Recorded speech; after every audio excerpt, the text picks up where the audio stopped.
नमस्कार दोस्तों, जय वीर तेजा। आज अपन साइकोलॉजी के आगे का चैप्टर चिंतन के बारे में पढ़ेंगे। चिंतन एक बार आप इसके बारे में पढ़ने से पहले आप वैसे सोच के देखो चिंतन होता क्या है। चिंतन वही होता है जैसे मतलब आपने 10th पास की, फिर बाद में आप आगे सोचते हो कि अब क्या कौन सी विषय ले, क्या करे, तो एक प्रकार का चिंतन करते हो, कल्पना करते हो, वही क्या होता है, चिंतन होता है। तो मतलब ये दैनिक जीवन से संबंधित टॉपिक है। तो इसका मतलब है समस्या समाधान के लिए किया जाता है। चिंतन किसके लिए किया जाता है? समस्या समाधान। यदि कोई भी समस्या आ जाती है तो उसका समाधान किससे होता है? चिंतन से होता है। ठीक है। चिंतन तथा कल्पना दोनों ही ज्ञानात्मक व रचनात्मक मानसिक प्रक्रिया है। चिंतन तथा कल्पना दोनों एक दूसरे के समानार्थी है। मतलब चिंतन व कल्पना ऐसे है कि दोनों एक ही चीज़ होती है।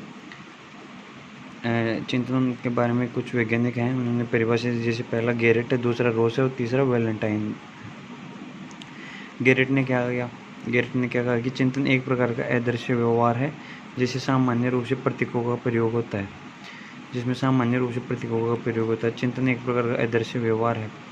इसी को कैसे याद रखोगे? गेरेट से क्या होता है? रेट ले लो। गेरेट क्या होता है? चूहा रूम में आता है और फिर अपन को मिलता नहीं है, अदृश्य होता है, बॉक्स के पीछे कहीं भी छिप जाता है।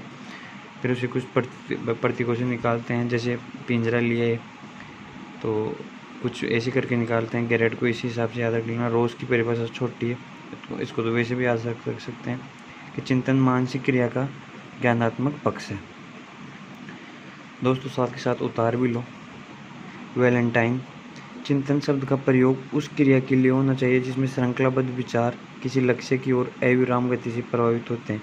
वैलेंटाइन से क्या याद आता है? फरवरी में जैसे रेड डे, रोज डे और ऐसे डे आते हैं, कौन कौन से मेरे को तो पता नहीं, खैर आते हैं वो कि एक क्रमबद्ध तरीके से आते हैं, श्रृंखलाबद्ध विचार आते हैं। तो इसे आप याद रख लेना।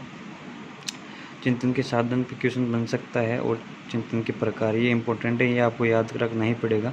चिंतन के साधन कौन कौन से होते हैं? बिंब, कंसेप्ट, संप्रत्यय, प्रतीक चिन्ह, भाषा। ये याद रखना, बिंब, संप्रत्यय, प्रतीक चिन्ह, भाषा। और चिंतन के प्रकार क्या होते हैं? प्रत्यक्ष या मूर्त चिंतन। मूर्त चिंतन क्या होता है? जो दिखता है। अमूर्त जो दिखाई नहीं देता, वैसे सोचते हैं, विचार करते हैं। सृजनात्मक जिस क्रिएटिविटी होता है।